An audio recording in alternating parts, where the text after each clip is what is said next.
মহাভারতের কথা অমৃত সমান, কাশিরাম দাস কহে শুনে পুণ্যবান। কি সুন্দর কথা।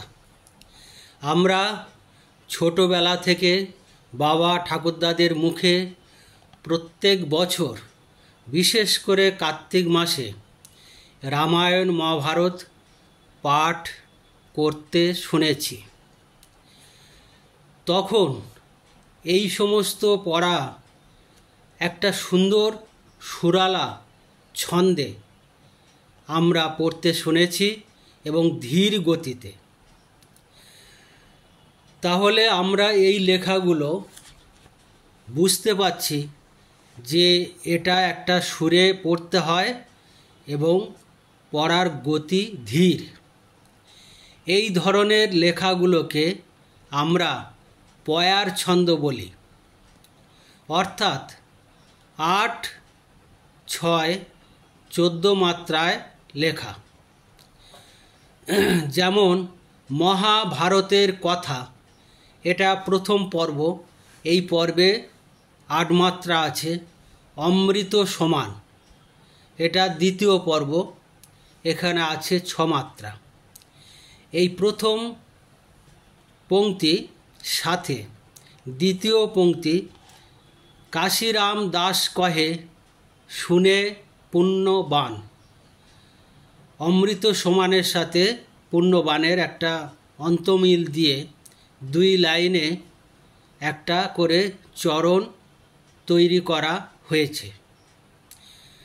তো প্রত্যেক চরণে আমরা পাই ২টো করে লাইন। প্রথম লাইনে ৮ মাত্রা প্লাস ৬ মাত্রা ১৪ মাত্রা, দ্বিতীয় লাইনেও ৮, ৬, ১৪। কিন্তু এই যে মাত্রা কথাটা বলছি, মাত্রা বুঝতে গেলে আমাদের অক্ষর জানতে হবে। অক্ষরটা কি? যে কোনো একটি শব্দের যখন আমরা পাঠ করি, স্বল্পতম প্রয়াসে যে উচ্চারিত ধ্বনি, অর্থাৎ যাকে বলা হয় সিলেবাল, সেই সিলেবালই হলো অক্ষর। যেমন কাহিনী, একটা শব্দ বললাম কাহিনী, কয়াকার হয়েসই দন্তের নয়সে ৩ বার উচ্চারণ করছি আমরা, কা হি নি। তাহলে এখানে 3টে অক্ষর পাচ্ছি বা সিলেবাল পাচ্ছি, এবং 3টে সব যে উচ্চারণ হলো, একটা স্বরধ্বনি আমরা এখানে পেয়ে যাচ্ছি, কা হি নি। এই অক্ষরকে আমরা দুভাগে ভাগ করছি। একটা হচ্ছে মুক্তাক্ষর বা স্বরান্ত, আরেকটা হচ্ছে বদ্যাক্ষর বা ব্যঞ্জনান্ত।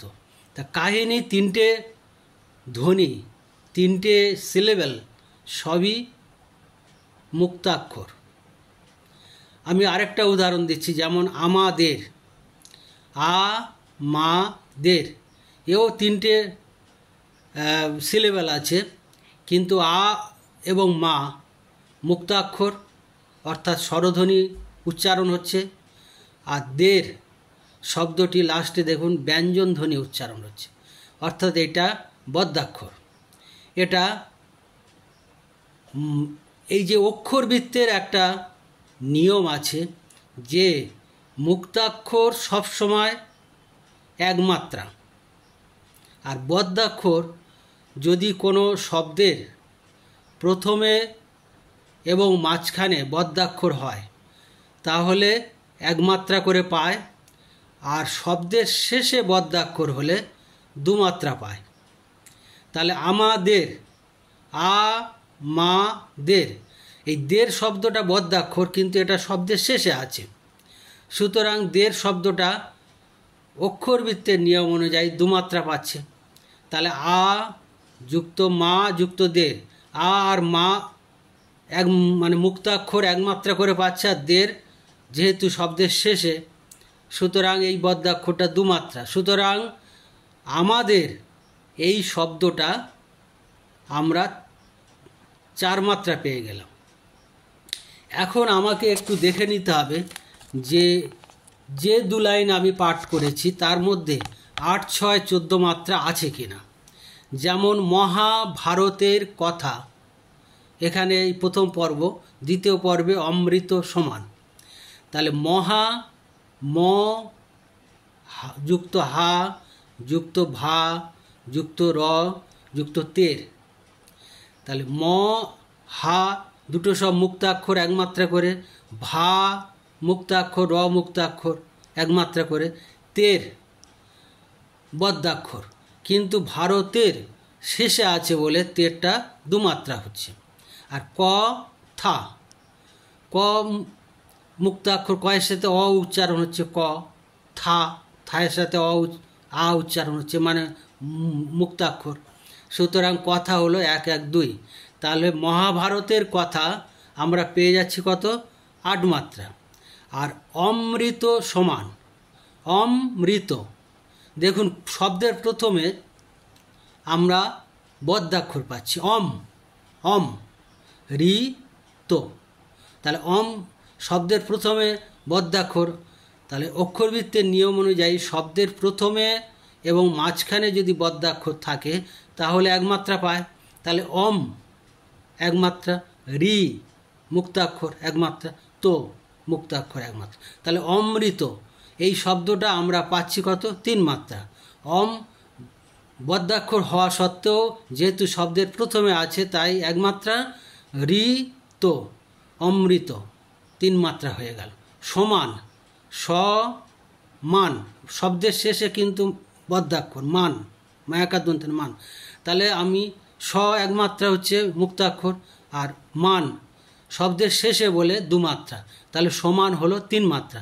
তাহলে অমৃত সমান হচ্ছে ৬ মাত্রা। তাহলে আমরা শেষ পর্বে পেয়ে গেলাম ৬ মাত্রা। মহাভারতের কথা ৮ মাত্রা, অমৃত সমান সমান ৬ মাত্রা। তাহলে প্রথম পংক্তিতে আমরা পেলাম ৮ যুক্ত ৬, ১৪ মাত্রা। দ্বিতীয় পংক্তিটা দেখুন, কাশী রাম দাস কহে, কাশী দুটোই মুক্তাক্ষর এক মাত্রা করে, রাম, রাম শেষে আছে শব্দের শেষে এবং বদ্যাক্ষর, শব্দের শেষে বলে ২ মাত্রা। তাহলে কাশী রাম, কাশী রাম ৪ মাত্রা হলো। দাস একটা সিঙ্গেল শব্দ, এবং এটা যেহেতু শব্দের প্রথমে আগে যাই বলেন না কেন সিঙ্গেল শব্দ, এটা বদ্যাক্ষর, এটা ২ মাত্রা। আর ক হে, ক হে দুটোই মুক্তাক্ষর, সুতরাং এক মাত্রা করে। কাশী রাম দাস কহে ৮ মাত্রা পেলাম। শুনে পুণ্য বান, সু নে দুটোই মুক্তাক্ষর এক মাত্রা করে। পুণ্য বান, পুণ্য, পুন শব্দের প্রথমে বদ্যাক্ষর, তাই এক মাত্রা। পুন এক মাত্রা, ন মুক্তাক্ষর এক মাত্রা। তাহলে পুণ্য শব্দটা আমরা অক্ষরবৃত্তের নিয়ম অনুযায়ী ২ মাত্রা হলো। আর বান শব্দের লাস্টে আছে বদ্যাক্ষর ২ মাত্রা। তাহলে শুনে পুণ্য বান ৬ মাত্রা। তাহলে আমি শেষ লাইনে কাশী রাম দাস কহে ৮ মাত্রা, শুনে পুণ্যবান ৬ মাত্রা। এইভাবে রামায়ণ, মহাভারত এবং যে কোনো পৌরাণিক বই তখনকার দিনে অক্ষরবৃত্ত ছন্দে লেখা হতো। এই অক্ষরবৃত্ত ছন্দে আমি আমার একটা জগন্নাথের জন্ম কথা বলে একক, মানে জগন্নাথদেব কিভাবে নীলগিরি পর্বতে নীলমাধব রূপে তিনি পূজিত হতেন, সেখানে শবর জাতির যিনি প্রধান বিশ্ব বসু তিনি পূজা করতেন, সেই কথা শুনে পুরীর যিনি রাজা ইন্দ্রদুষ্ম তিনি সৈন্য সামন্ত এনে ওই নীলমাধব নিয়ে যাওয়ার জন্য এসেছিলেন। তারপরে তিনি ওই জঙ্গলের মধ্যে, নীলগিরি পর্বতের জঙ্গলের মধ্যে খুঁজে পাননি। সেই সময় বিদ্যাপতি নামে একজন ওই রাজা ইন্দ্রদুষ্মর সবচেয়ে প্রিয় লেখক কবি ছিলেন। তিনি ওই জঙ্গলে হারিয়ে যান, পরে ওই শবর জাতির প্রধানের আশ্রয়ে ছিলেন, তার কন্যা ললিতাকে বিয়ে করেছিলেন এবং ওই নীলমাধবকে চুরি করে পুরীতে নিয়ে যাওয়া হয়েছিল।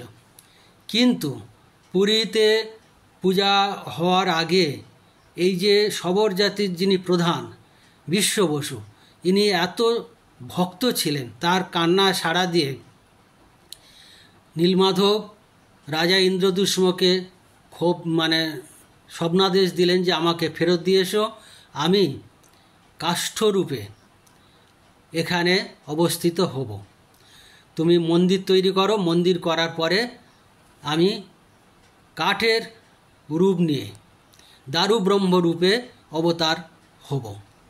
তারপরে যথারীতি রাজা ইন্দ্রদুষ্ম মন্দির তৈরি করেন, করে প্রার্থনা করেন, করতে পুরীর ওই সমুদ্রের তটে একটা বিশাল নিমের গাছ এসেছিল। সেই গাছ দিয়ে প্রভু জগন্নাথ দেবের যে মূর্তি নির্মাণ করা হয়েছিল, তার প্রতিষ্ঠা, তার যে ইতিহাস, সে বিশাল কাহিনী।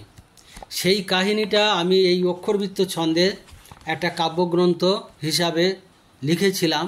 সেই গ্রন্থ থেকে আমি দু একটা লাইন আপনাদের পাঠ করে শোনাচ্ছি। এটাও অক্ষরবৃত্ত ছন্দে লেখা। অবন্তী নগরী রাজা ইন্দ্রদুষ্ম নাম, দারু ব্রহ্ম বিষ্ণু ভক্ত পুরী ক্ষেত্রধাম। দেখুন 8, 6, 14 মাত্রা।